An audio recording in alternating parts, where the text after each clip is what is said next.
That's where you got to use markers. You just lay your markers out just inside of what you got to interpret it first. You got to interpret the spot first, and then after you interpret it, then you throw your markers in relationship to where you want to make your trolling passes. Just inside of where you want to make your passes. That take care of anything. Interpret it by getting, you first get the general shape. You get the general shape, and then throw your marker out on the tip of the bar, or if you find any fingers or whatever. Is that what you're saying? There's a couple ways you can get the general shape of it. You can do it with or without a lure in the water.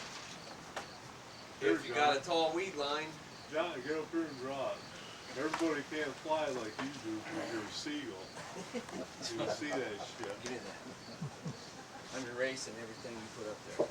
All right. Hey, I'd like to get a picture of all four of our instructors here together, being we've got the big kahuna all here actually. Do you want us, fellas? Do you want us naked or? Spoon plugger. Somebody front, I'm going to get beer. And what makes a spoon plugger that's not so good?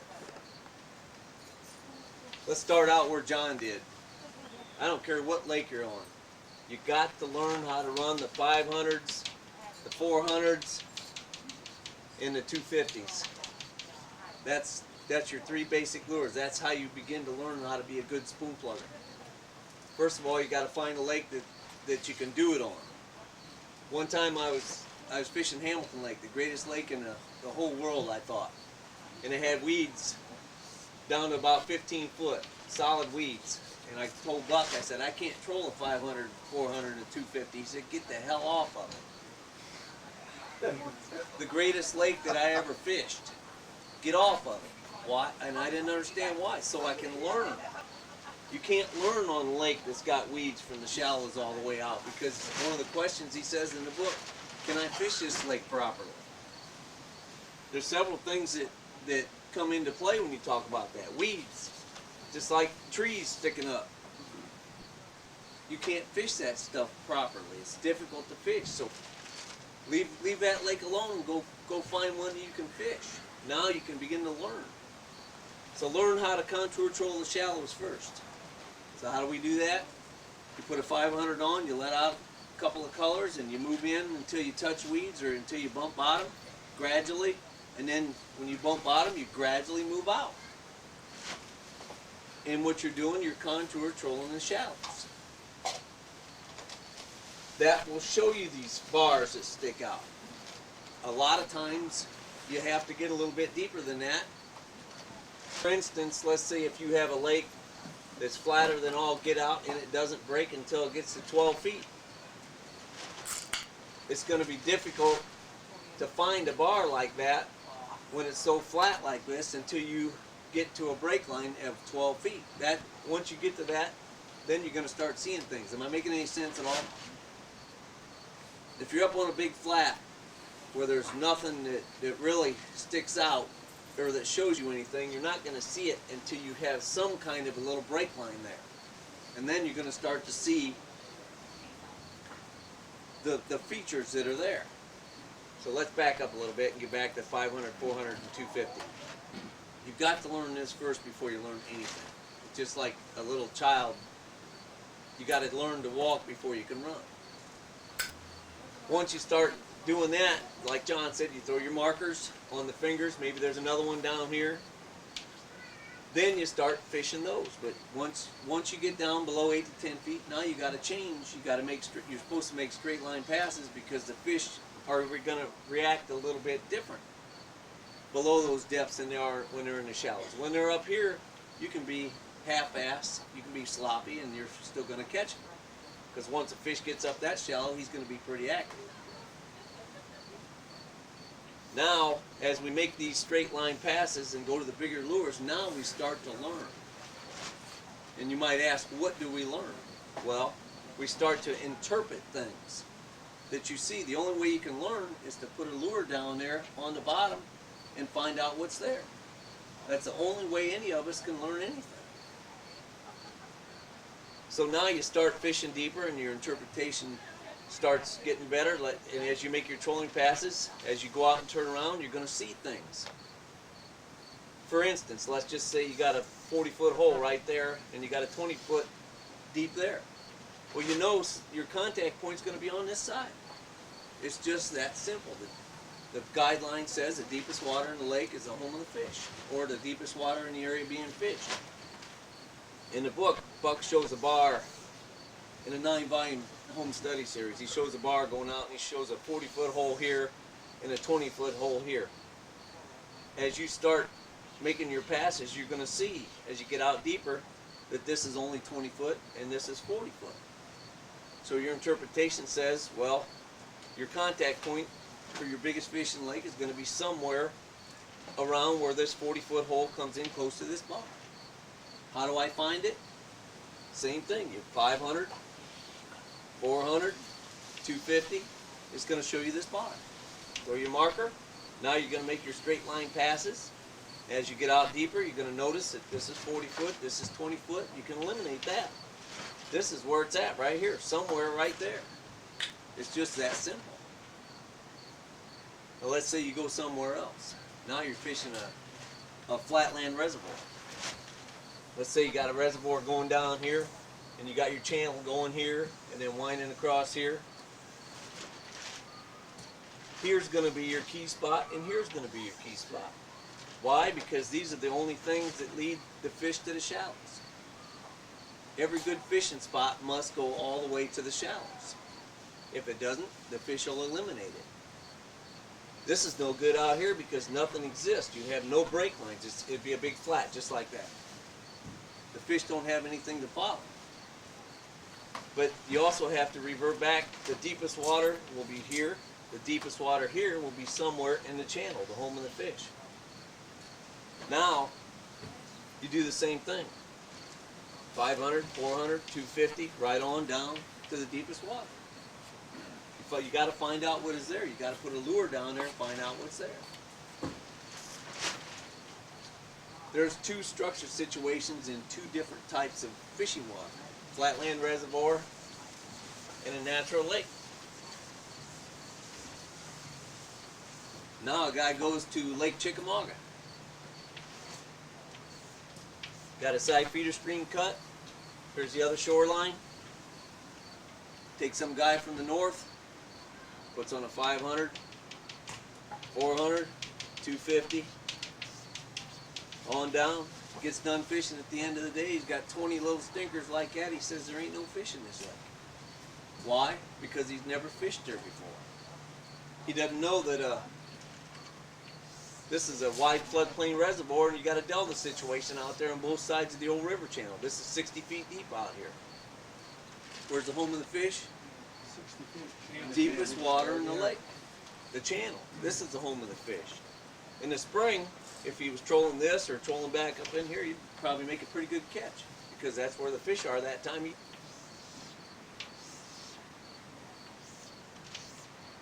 This goes all the way. The fish will use this because it goes all the way to the shallows.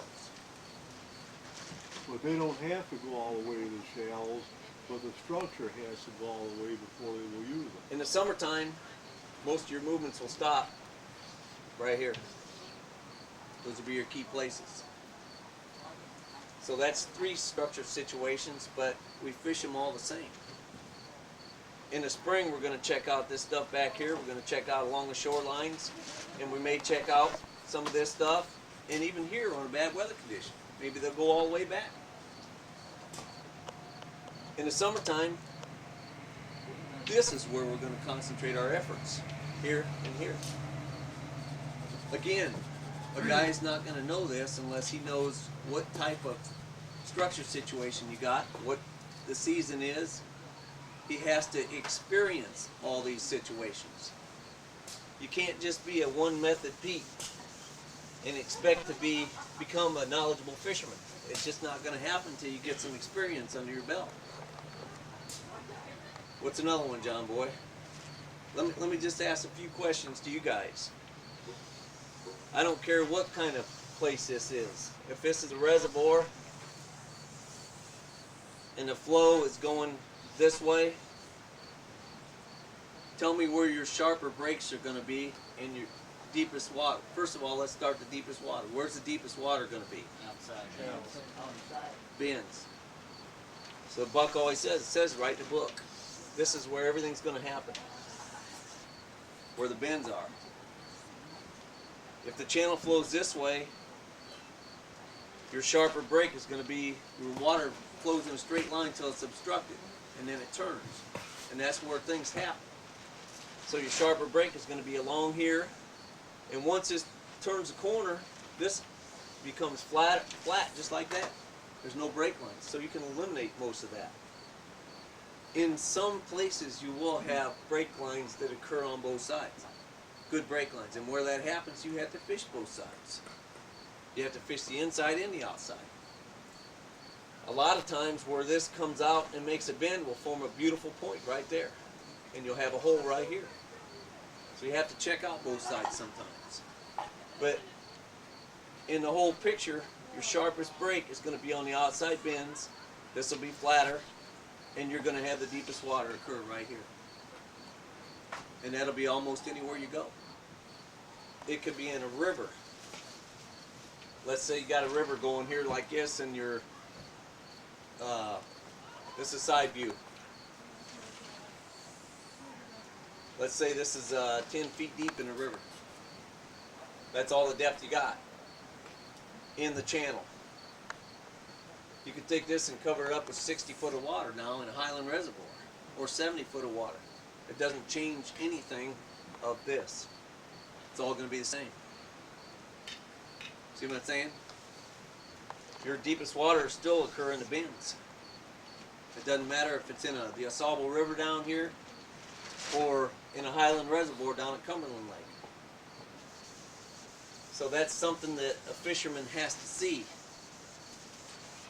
The outsides of those bends will be hard too, won't they? Yeah, they'll be hard and clean. Hard and clean. Is there ever a seasonal difference where they're going to be in the outside bends in the colder water months, and they might go across and use The flatter the flatter structure in the summer, I would say yes. I would say definitely yes. You could look at that in a couple of respects. Where the channel makes a bend like this,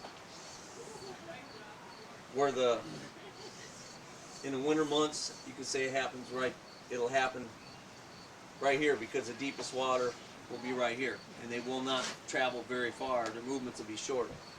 Whereas in the summertime, they could use this side where it's flatter. But the fly side has to go all the way to the shallows too.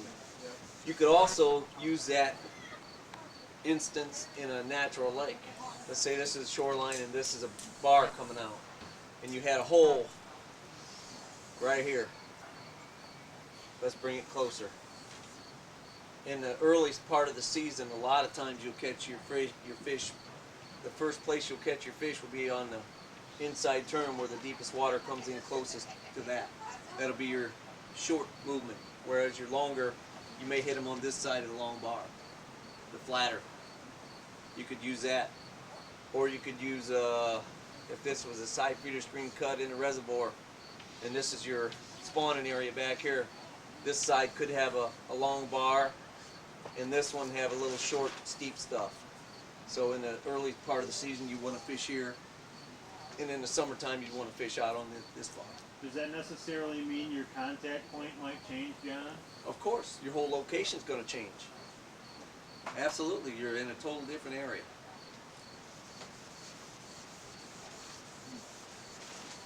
But it all reverts back to one thing: learning how to troll the shallows first, and then going from there.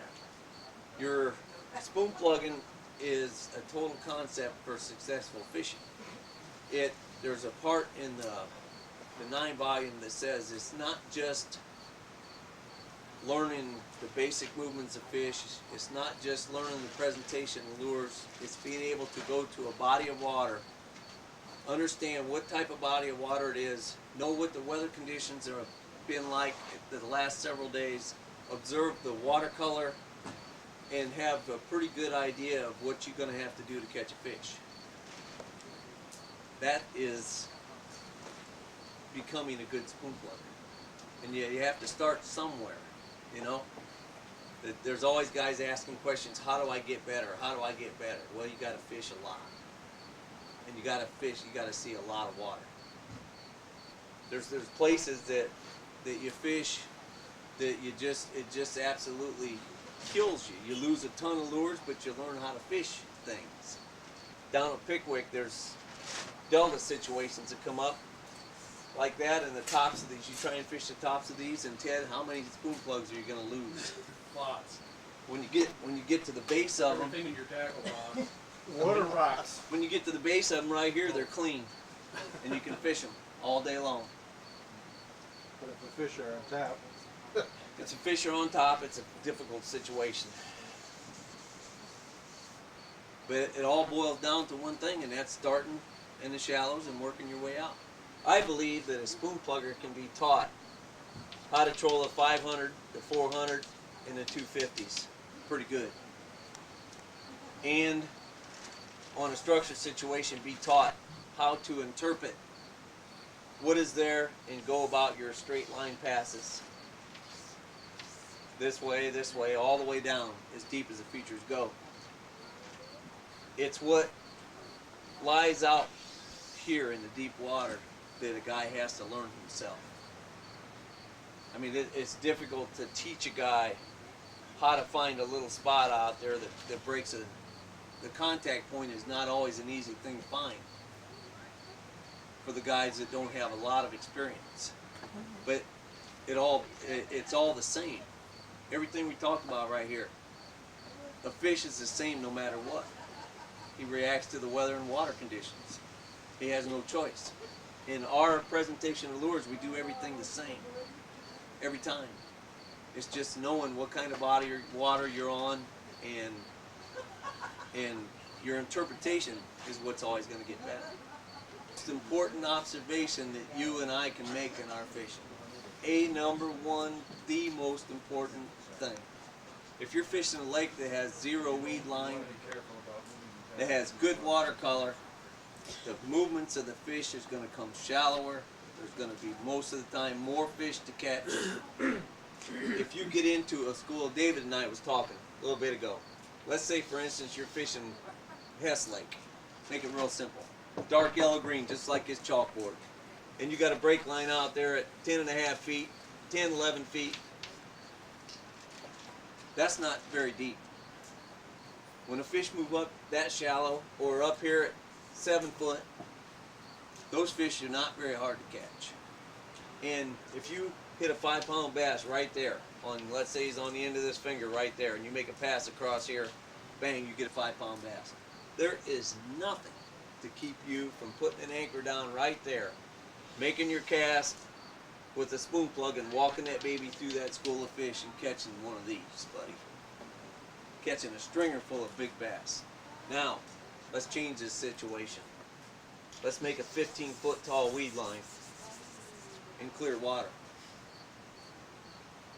What are you going to do if you catch a 4-pound bass right there? Join vertical jail. You're going to do what? Trolling a spoon plug, Yeah. is that how you came? Yeah. You're trolling this same bar right here, and now it's got 15-foot weed line. There's only one thing you can do. What are you going to do? How many of your casts, when you anchor up here and you cast out here, how many of them are going to hit that spot? You can't. It's a lot more difficult because this is in your way. So when you go to a lake and you look at the watercolor and you launch your boat, you might as well forget about getting into this school of fish right here because it ain't likely to happen. Let's say you do get into a school of 5-pound bass right there, and you're anchored up here and you cast out a jump, or you're anchored at the edge, wherever you have to anchor to present your lures to get to that spot. You're only going to catch 5, 6 fish out of that spot with a jump type lure. You can't keep them in a frenzy like you can with a spoon plug. So remember, the next time you launch your boat in a clear water lake that's got a deep weed line, you've done eliminated your catch, your big catches right off the bat for most of the time. There's not enough lakes that exist with watercolor like this, the dark yellow greens around here. So for a lot of the time, we're faced with tougher conditions than what you'd have on a Hess Lake. So you have to, this is one reason why we have to get better in our interpretation, in our fishing, in our casting, and the whole ball of wax. And that's what we strive for all the time, to get better. Is that right, John? Look what happens today. You know, the whole bunch of us. If you look, you got about 25 tails between your legs right now. You know, so we just have to suck it up and realize what happened and try and learn by it. A lot of times when there's no movement of fish, we have to settle for stragglers, and that's what happened today.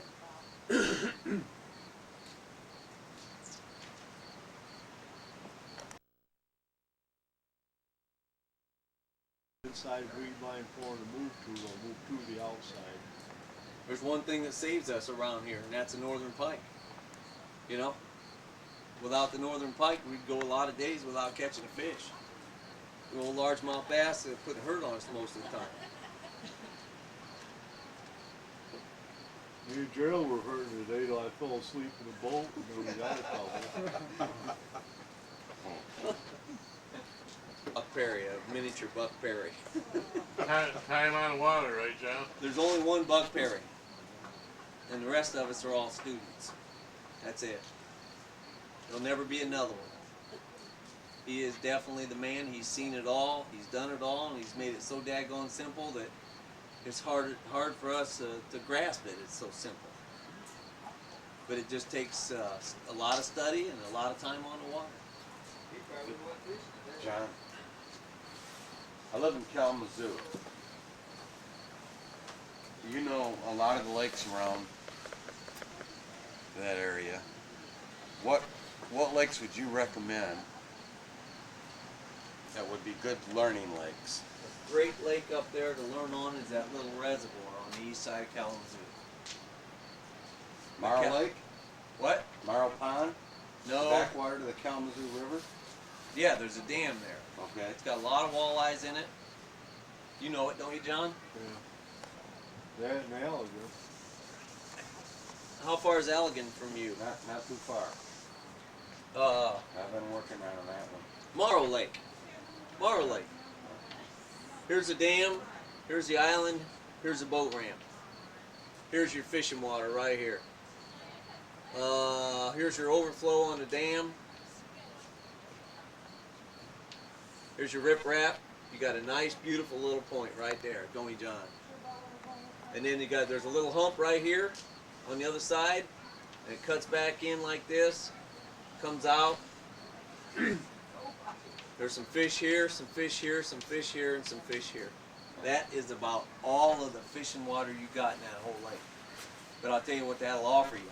You can run 500s and 400s and 250s right there and get all the practice you want on the riprap.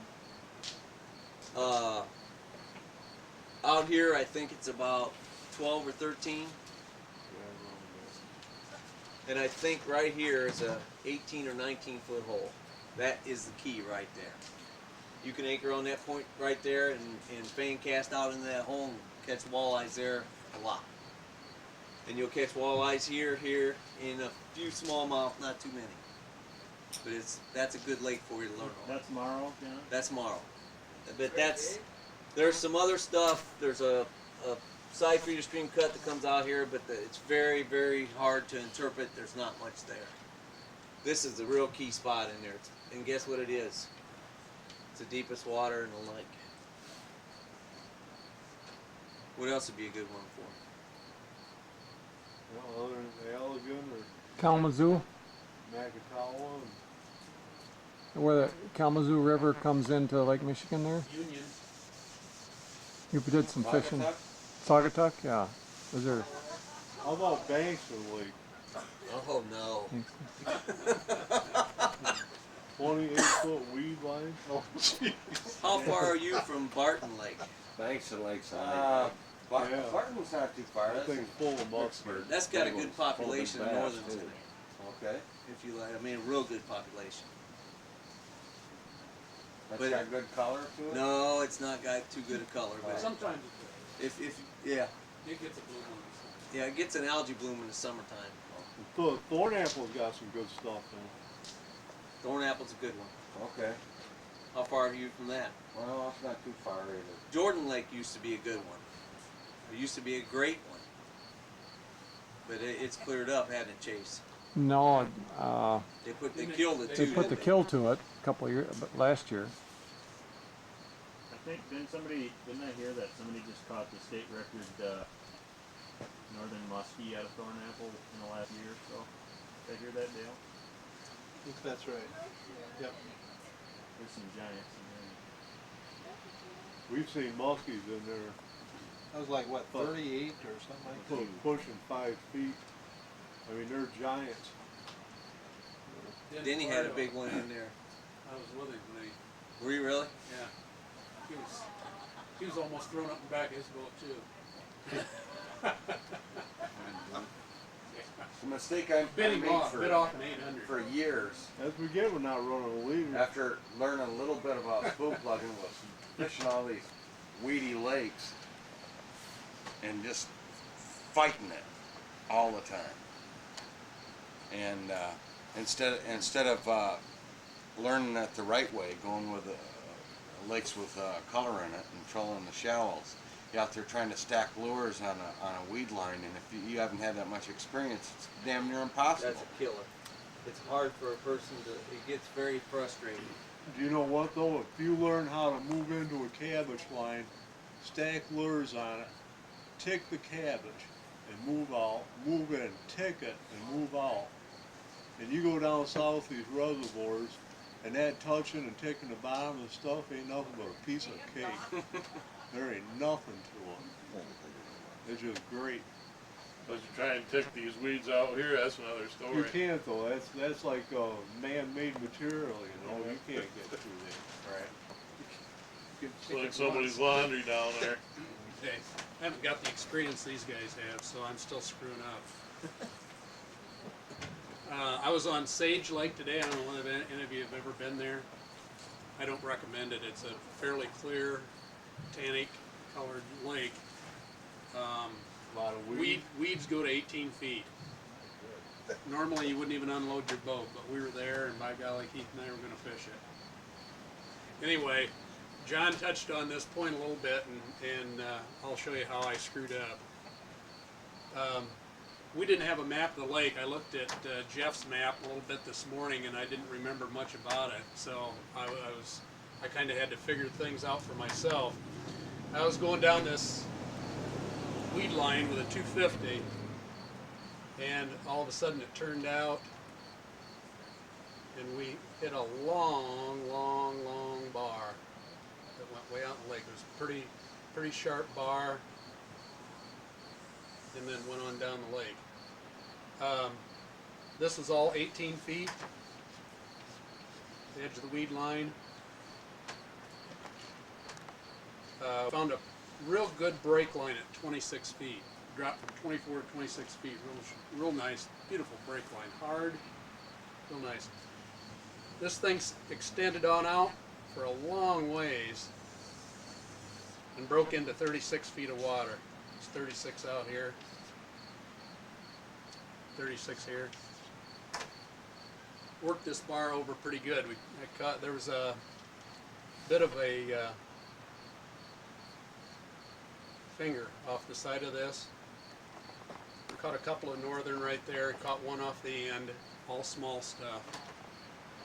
And we found that the break lines were a lot sharper on this side than they were on this side. This side it was pretty flat. And I told Keith that this is the best side of this bar.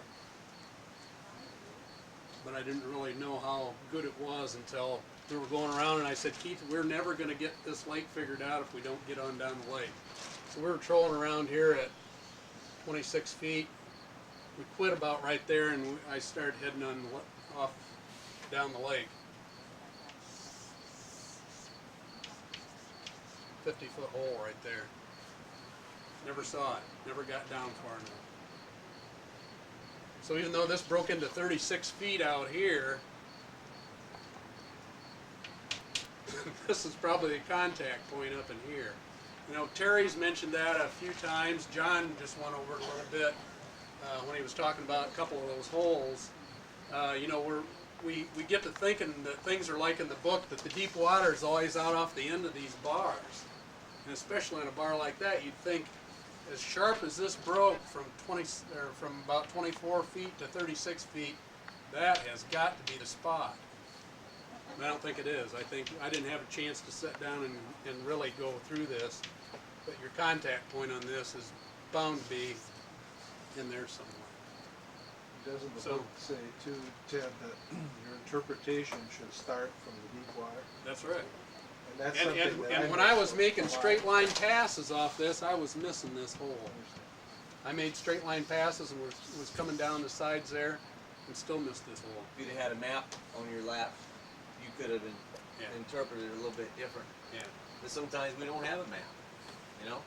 And that's a lot of times, if you don't have to go down that deep, if you got a lake that's got good water color, that's half the fun. Going out there and finding what's there. It took me about 2 years to fish Allegan from one end to the other. And I drew a map on a piece of paper about this long. You got that map, don't you? I got one. I drew that at work. It was about that long, from one end to the other. And Chase, I didn't even, you know, that's your learning, you know. But having a map definitely cuts down on your time. You make your straight line pass in the wrong direction, you'll find nothing. Well, obviously.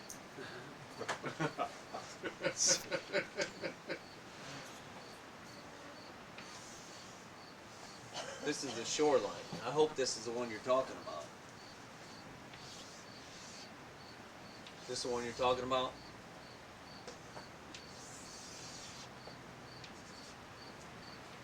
No. I know which one you're drawing. That's the one with the hump coming up off of it, Yeah. That's not the one you're talking about? right? No. The point closer towards the dam, where it bends in and then swings out. There's a nice hole there. It goes down to about 17 feet. I mean, I gotta erase the best structure situation in the lake. Well, you can go over that. You consider that spot the best place? Absolutely. Yeah. Don't you? That's good. Huh? There's about 5 good places in there. This is the dam right here. And this is the riprap.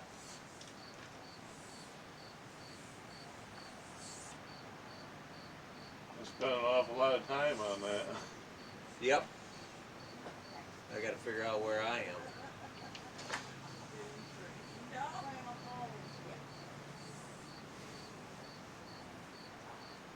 This is a little bit exaggerated, but we'll go like this. There's one of the best spots right there. That's a good one. This is a pretty good one. The delta situation right here is pretty good. This river channel does this. When it comes around this point, actually this is a little closer to here. It turns and goes all the way out here, and then comes back. Did you know that? That's where it looks like a delta out there, right off from where the riprap is. or There's a hump right here, and there's a little delta ridge right here, full of snags right there. Yeah. Ain't it, Ted? Where's he at? Snags and swim. But you'll catch fish here, here, here, here. You always catch a few fish along here, not necessarily the big ones, and you'll catch some good ones right here. Buddy, that is this spot. Yeah. But over here, right here is the best spot in the lake, and that's that one. You got a point coming out.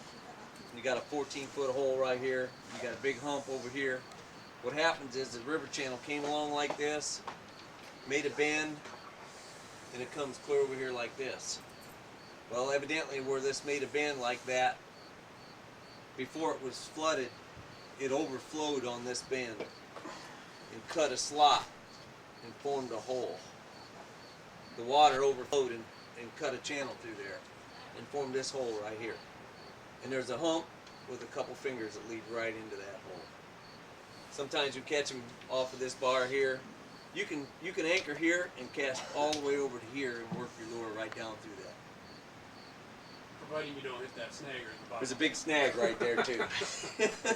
How many fish did you and Mike Earhart catch there? 40, 50. 40, 50 smallmouth. They're not big ones. I think either I misinterpreted you or whatever, but on that, before you erase that whole thing down in here, yeah, right here, off of that point where that swings out from the shore, this actually goes more like, there's an angle there and there's a bunch of rocks, and it starts to be a flat up in here. And last time we talked about this, I'd make a trolling pass across here, and it's like 5 foot of water, and all of a sudden it drops off into 14 feet. And I was picking up walleyes clear out here, and I couldn't understand why I was getting walleyes out here, and the lure is running at probably 6, 7, 8 feet, bouncing off the rocks, and then once it breaks off the rocks, it starts to go a little bit deeper, but it's still, running out over a hole that's 12, 16 feet. Well, you just have to tell yourself walleyes will take a free running lure. Well, Largemouth and smallmouth won't. are they suspending? They'll Are also they following? suspend at the brake line there. Yeah. Suspending At the brake line. relative to the brake line. Yeah, they'll move out, suspend, and then move into the brake line. If you would have made the wrong pass, you, by making a pass that way and catching a fish after your lure comes off of here, you were doing things right, or you'd have never caught. That's the first thing. Okay. If you would have turned around and made your pass the other way, you may not have caught a fish. Did you catch any fish going this direction? Or did you catch them all going that direction? If I went far enough and came back the other way, I might get them the other way, but not in the same spot, no.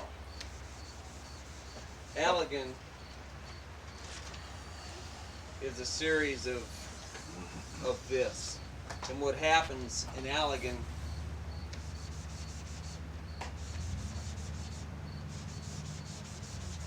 this section no longer exists. So what you have is a hole here, hole here, hole here, and a hole here. This is nothing. It's all silted in. Everything, the whole thing is completely silted in. And that's the key to Allegan, is finding out where the old bends were in the channel. Because that's the only deep water and the only break lines that exist. So you have a school of fish here, here, here, and here, all the way down the reservoir. And it's pretty neat. It's Mott Lake too. Why didn't the silt go in the deeper holes? Some of it. Because the flow kept it clean. Takes longer to silt in. Yeah, eventually it may silt in. There are, when I first fished this, remember, let's get back to the whole learning experience. The first couple of times I fished this with my dad, and I never got deeper than 250. I didn't have a map of the lake. So as I went down the lake, I found out I caught fish here, I caught fish here, I caught fish here, I caught fish here. Fish here, fish here. But I never got deeper than 250. So after the first couple of trips, I found out I had to learn more. So I just started going like this. And then pretty soon, I found a river channel. So pretty soon, I just stayed on that. And I'd follow it. And pretty soon, I'd find, hey, I caught fish here on this bend. I caught fish here on this bend. It exists all the way down here by the dam, but as you get down here, pretty soon, you're out there in the middle of nowhere, and you say, what the hell happened? So you continue down the reservoir, and the only thing you can do is crisscross it to try and find out where the channel went. And then pretty soon, bingo, there it is. So now you start trolling again. But getting back to the first couple times I fished it, I found out that the river channel was on this side, but I had caught fish all the way along here before. So I thought, there's two things to remember. One of them is the deepest water in the lake, and the other one's the deepest water in the area being fished. So when I started crisscrossing this stuff over here, I hadn't fished this for a long time since I trolled the 500s, 400s, and 250s. And I asked myself a question, why did I even catch any fish at all here when the channel's over here? Well, I found a 13-foot hole right there with a big long hump right there. So this is the home of the fish, and this is the structure situation they're using. And I caught plenty of nice big walleyes off of that spot. Did that hump go all the way? Was it shallower than 8 feet? Yeah, it came up to about 6 feet on top. There's a few smallmouthies in it too. The whole thing is a learning experience, you know? That's what we're all here for, to get better in our interpretation. You try and do this all by yourself with no help, it'll take you 100 years. You know, and you got this group of guys that can help you move to the next level. And on that, where the old channel had silted in, could you see the difference between hard and soft? No, it's just, ugh. It's just soft. The whole thing is just soft. You get way in the other end of the water is about that deep, and God only knows how deep that muck is. I'll tell you what I did one time. I had done the same thing.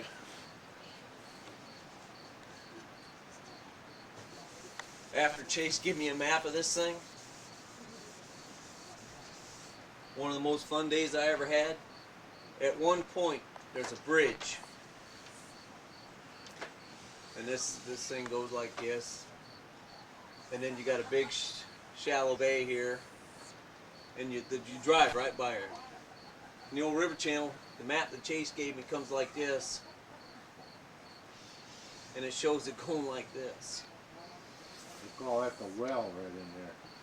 And Deb and I come down to about here one day, and I'm trolling down here, and I got to about right here, and next thing I know, I got mud boiling all over, and I'm in water this deep. So I back up, and I go back here, and I look at my map, and it shows the river channel hitting there and making a bend. So I thought, well, I'll move over a little bit. And I moved over to about here, and then same thing. I ended up in water about this deep. And I'm pushing my way off, and I thought, that channel's got to be here. Well, I tried and tried and tried, and I couldn't get through there. I thought, this thing goes further, I just can't get through here, so I didn't do it. About 2 trips later, I'm trying to do this again, and I'm up on the mud flats again, and I look, and there's a pontoon boat goes right through here. So I backed up, and I went right through here, and I continued to fish the reservoir, to learn the reservoir. On the way down to this, I went through a little 9-foot hole right there. It's 4 feet deep here, 4 feet deep here, and 9 feet deep right there. Ain't it, Ted? My father-in-law and I was fishing here, and I said, put on a 400 with a short line. I said, there's a 9-foot hole coming up, and I want to troll through that. Would you ever fish that with a 9-foot hole? Would you ever think there'd be any fish there? It was like June, early June. We made a pass through here, and my lure was walking the bottom, and when it came free over the 9-foot hole, I got about a 5-pound walleye. That hole that stump is right over river from it? You got the next hole up. That's the next hole up. And I said, boy, that's something. Let's do that again. So instead of turning around, or instead of making another pass, I turned around and I made the same pass again. Come walking, as soon as my lure come free, I had another. I looked at my father-in-law and said, you know what, we better anchor here. So I anchored right about here, off to the side. I threw a 200 out across here, started walking and got the edge of that hole and just stopped. Sit there and just hammered the walleyes with a casting of 200. I think Ted and I went up there the next day and did about the same thing. What happened was, after they quit, we put on a jump type lure and got the jump type lure to get down in the hole and just continued to catch them. But what it was, as the walleyes spawn up here, and as they migrate back down towards the dam, they use these holes. They'll be there for a while. Next thing you know, they'll be in this one, and they'll be in this one. You can follow them all summer long. And in the summer, they'll be up by the dam. And it's just the neatest, most fun spot there is. Then the next spot, you drop into a hole right here. This side is nothing. This makes a little point there, and a little point there, and a little point there, and then it's real steep and deep. Buddy, you catch all kinds of smallmouth there, there, and there. This is so short that when you make your trolling passes across here, you throw markers out, make your trolling passes. By the time your lure comes off there, you better turn because right here it's about a foot deep. If you go too far, your motor just goes blah. You're done. But that's a neat spot. We got an 18-foot hole here. And then as soon as you go underneath the bridge, the channel does this. It makes a nice point right there. There's a hole right there, buddy, and there's another school of fish right there. And it's that way all the way down the reservoir. One spot we came to was about, me and Ted was fishing it, and you look and there's a big island out here, and the water sweeps around there. Hell, I didn't even know what way to go. Only when I got up to about right here, this narrow way down, I got to right here, I saw about a 12-foot hole. And I told Ted, I said, buddy, we got to fish that. It was about this big, about as big as from me to John. We put the anchor down right there and sit there and caught, I don't know how many walleyes out of that hole. And you can do that all the way down the road. The deepest water is the home of the fish. And being that that's so little like that, casting worked pretty good. Now if that was a 1,000-yard stretch, it might be a little bit different story. You'd have to do some trolling to find out the area. When you go up there in August, you might as well forget all those little holes on the river. 'Cause like John said, they just migrate and they're on their way back to the farm, and they won't be there. But it's a learning experience. You said in August? Now in August, you hit all those little holes. You might pick up a small walleye or some little smallies. Yeah, but most you of them will won't be pick at up the dam, any in of the dam area. On the delta situations or somewhere up by the dam. But I tell you what, in the late spring, buddy, you fish these holes, and you can load the boat with walleyes. Have you ever tried fishing there like in early December, John? Never have. Never have. If I did, I wouldn't get too far from the deepest water in each hole. Those areas are real small.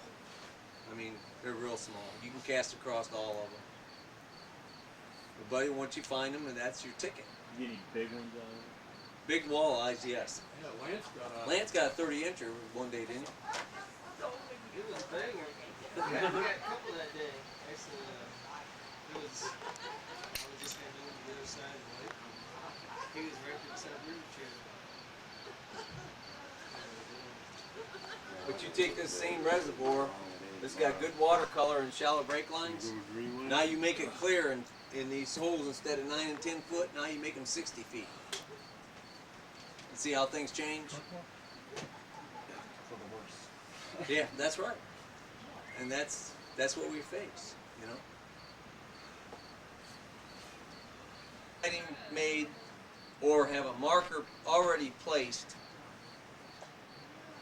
around your contact or your fingers on the bar, and then when you're trolling it, whenever you do hit a fish, you are more than likely to hit your fish next to a marker anyways, because you put your marker on the fingers.